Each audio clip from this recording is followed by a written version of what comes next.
ఒకే fee reimburse మీద పోరాడుతున్నాం, ఇంకోటి పోరాడుతున్నాం, రకరకాల భూదందాల మీద, దోపిడీ మీద, అలాగా చెర్ల మీద, చెర్ల మీద పోరాడుతున్నాం. పార్టీ కొట్లాడుతున్నది, తప్పకుండా తప్పదు కాబట్టి కొట్లాడుతాం. ఇప్పుడు మొత్తం మొదటికే ముప్పొచ్చే పరిస్థితి ఉంది. అటు గోదావరి మీద అరాకిరి చేసి చంద్రబాబు నాయుడు, ఏపీ ప్రభుత్వం నల్లమల సాగరు, ఈ సాగరు, ఆ సాగరు, అటు గోదావరి దోపిడీ జరుగుతూ ఉంటే దాని మీద సప్పులు లేదు. ఇటు కృష్ణలో ఇంత ఘోరంగా పాలమూరు ఎత్తిపోతల మీద దీని మీద సప్పులు లేదు. మరి ఎవరి ప్రయోజనాల కోసం ఉన్నట్టు రాష్ట్ర ప్రభుత్వం? ఏం చేయడానికి ఉన్నట్టు? ఏం జరుగుతున్నట్టు ఈ రాష్ట్రంలో? కాబట్టి ఎట్టి పరిస్థితుల్లో నేనే స్వయంగా రంగంలో దిగాలనుకున్నా. దీనం ఈరోజు డిసిషన్ అయిపోయింది.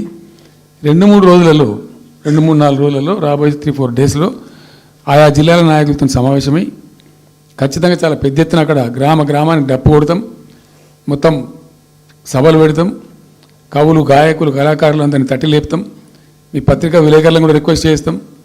అక్కడ జరిగే అన్యాయాన్ని, ప్రజలకు జరిగేటువంటి అన్యాయాన్ని, ఈ జలదోపిడిని అరికట్టాలని ఈ కేంద్ర ప్రభుత్వం అవలంబిస్తున్న విధానాన్ని కూడా తప్పకుండా చేస్తాం. ఇన్ని రోజులు ఒక రకంగా పోయినాం, కానీ తప్పేటట్లేదు. ఇప్పుడు ఎవరితోనైనా సరే కొట్లాడతాం, తెలంగాణ కోసం భయపడం, యాందాకాని పోతాం, ఈ కొండ మీద గోపైనా సరే కొట్లాడతాం, తప్ప ఇడిచిపెట్టాం.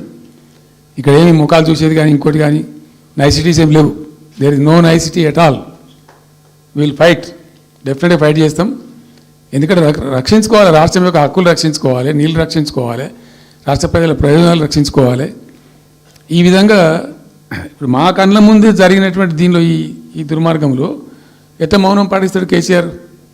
ఎందుకు మౌనంగా ఉంటాం? ఎవరి కోసం ఉంటాం? ఎందుకోసం ఉండాలి? కాబట్టి అరాకిరి ముచ్చట్లు కావు. ఇష్టం వచ్చినట్టు మాట్లాడి, ఇష్టం వచ్చినట్టు ఆల్తు ఫాల్తు కూతలు కూసి ఏదో చేస్తామంటే అది జరిగేది కాదు, జరగనీయం.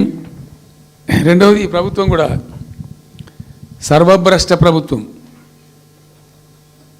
సర్వముల భ్రష్టమైంది. మేము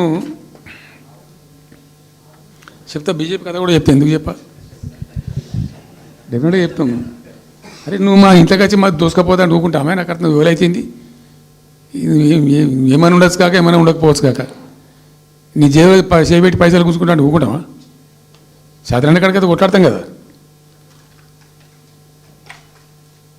యాక్చువల్లీ ఒక పద్ధతిలో ఈ రాష్ట్రం ఒక క్రమ పద్ధతిలో మంచిగా ముందుకు పోతూ ఉంది. సంక్షేమం విషయంలో కానీ, అభివృద్ధి విషయంలో కానీ, పారిశ్రామికీకరణలో కానీ, ఐటీ రంగంలో కానీ, క్రైమ్ తగ్గించడంలో కానీ, లా అండ్ ఆర్డర్ మెయింటైన్ చేయడంలో కానీ ఒక మంచి పద్ధతిలో పోతూ ఉంది. ఇవాళ ఏందండి,